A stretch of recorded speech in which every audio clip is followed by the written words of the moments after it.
Isa ang Ireland, United States, Luxembourg at marami pang ibang bansa ang sinasabing ito ay ang mayayamang bansa sa buong mundo. Ngunit, paano nga ba nasasabi na ang isang bansa ay isang mayaman? Ano ang ginagawang batayan o sukatan dito? Masasabi kayang isang mayaman ang isang bansa kapag malakas ang pwersa ng kapangyarihan nito, katulad na lamang ng China at Russia? Yan ang ating aalamin. Kaya naman, sa video na ito ay ating pag-uusapan ang 10 pinakamayamang bansa sa buong mundo. At aalamin din natin kung kabilang ba ang bansang Pilipinas sa mayamang bansa.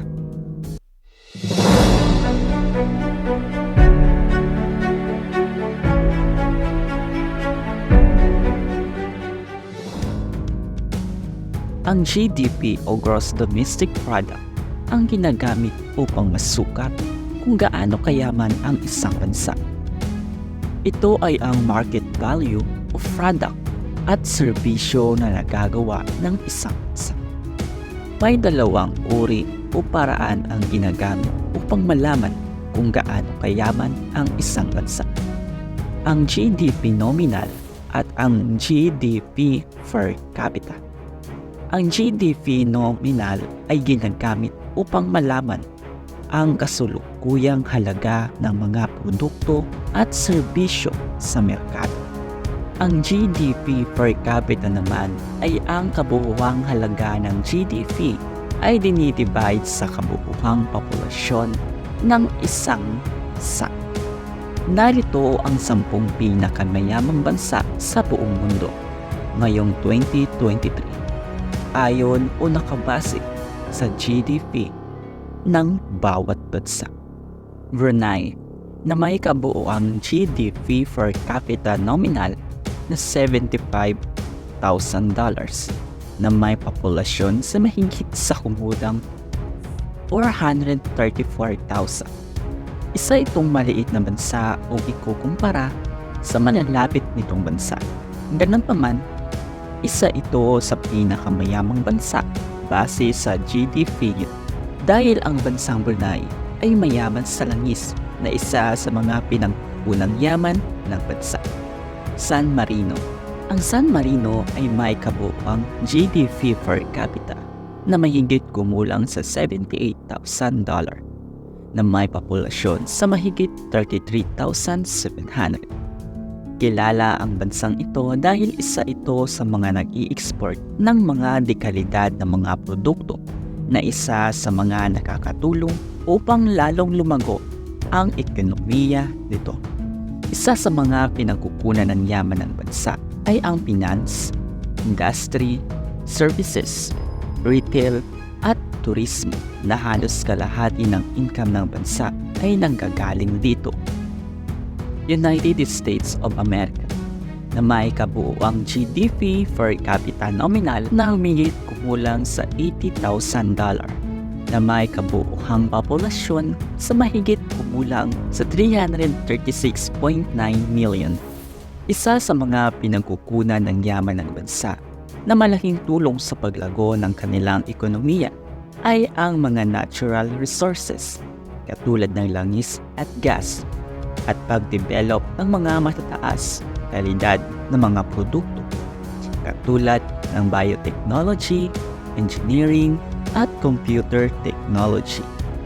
Malaking tulong din sa bansa ang mga infrastruktura gaya ng mga kalsada, tulay, airports, railroads at telecommunication network. Bukod dito, malakas din ang hatak ng turismo ng bansa na malaki rin ang tulong upang lalong lumago ang ekonomiya nito.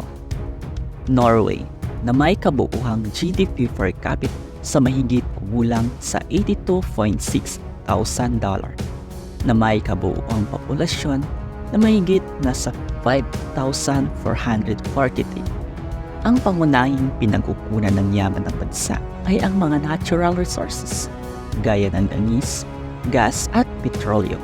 Malaking tulong rin sa paglago ng ekonomiya ng bansa ang turismo dahil sa dami ng mga tourist spot, tourist destination ng bansa.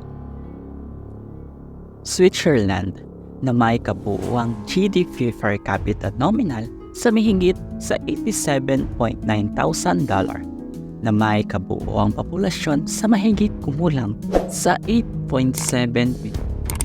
Ang bansang Switzerland ay isa sa mga paboritong puntahan ng mga turista dahil sa dami ng mga magaganda at makapigil hiniyang mga tanawin dito, na nakakatulong ito upang lalong lumago ang ekonomiya ng bansa. Dahil ang bansang ito ay nag-aan ng mababang rates taxes sa mga foreign investment, ay maraming mga bansa ang namumuhunan dito, na ito ang naging dahilan upang lalong lumago ang ekonomiya ng bansa at napapabilang na ngayon sa isa sa mga pinakamayamang bansa sa buong mundo. United Arab Emirates na may kabuuang GDP per capita nominal na $88,000,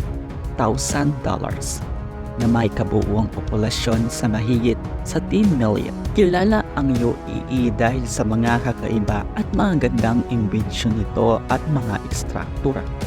Isa sa mga pangunahing pinagkukunan ng yaman ng bansa ay ang natural resources, katulad ng langis. Maliban pa dito, ay malaking tulong din ang hydrocarbon sector. Malaki rin ang tulong ng turismo, finance, at construction sector sa bansa upang lalong lumago ang ekonomiya nito.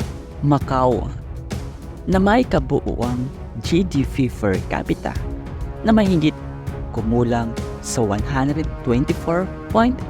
thousand, na may kabuuang populasyon sa mahigit kumulang sa 695,000. Ang Macau ay isang special administrative region na nasa ilalim ng China. Kinikilala rin ang Macau na isa sa mga pinakamalaki o biggest travel destination around the world. Isa sa mga pinagkukunan ng yaman ng bansa ay ang mga pinagsamang kinikita sa mahigit sa 40 casinos ng bansa.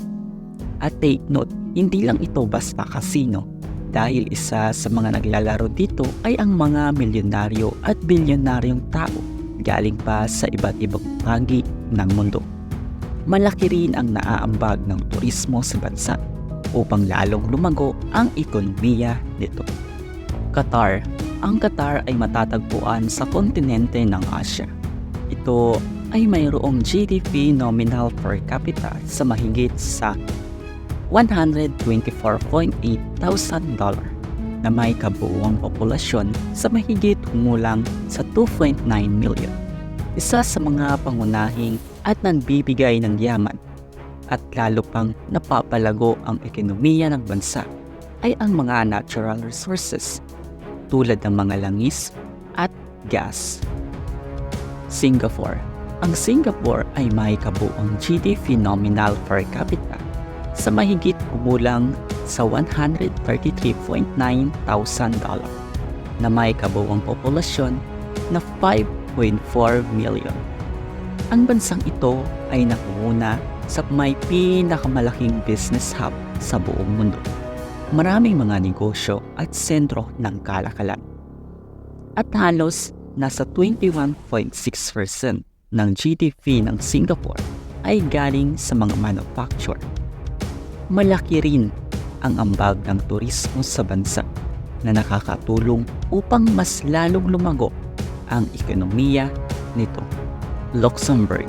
Ang Luxembourg ay matatagpuan sa kontinente ng Europa, na may kabuuang GDP nominal per capita na $142.4 thousand, na may kabuuang populasyon sa mahigit sa 639,000. Kilala ang bansang ito dahil sa tamang paggamit ng yaman nito na nakatuon upang matiyak at maayos ang pamumuhay ng mga mamamayan, pangangalaga sa kalusugan at edukasyon. Ang bansang ito ay ang isa sa mga pinakamalaking tourist destination or tourist attraction sa buong mundo na talagang nakakaakit sa mga tao. dahilan upang lalong lumago ang ekonomiya nito. At ang nangunguna sa ating listahan na pinakamayamang bansa sa buong mundo ay ang Ireland. Ang Ireland ay matatagpuan rin sa kontinente ng Europa. Ito ay may kabuuang GDP nomina na mahigit kumulang sa $145,000. Ang bansang ito ay ang isa sa mga pinakamalaking corporate tax sa buong mundo. Dito lang naman kasi matatagpuan ang mga kilala at sikat na mga multinational companies tulad ng Apple, Google at Microsoft na malaki ang tulong nito upang lalong lumago ang ekonomiya nito. Idagdag pa dito ang mga nagagandahang tourist destination at tourist attraction ng bansa dahilan upang isa sa mga pangunahing pinakukunan ng yaman ng bansa ay ang turismo. At yan ang 10 pinakamayamang bansa sa buong mundo. Kung nagustuhan mo ang topic natin ngayon, ay huwag kalimutan mag-like, mag-share at mag-subscribe para hindi ka mahuli sa mga bago kong uploads.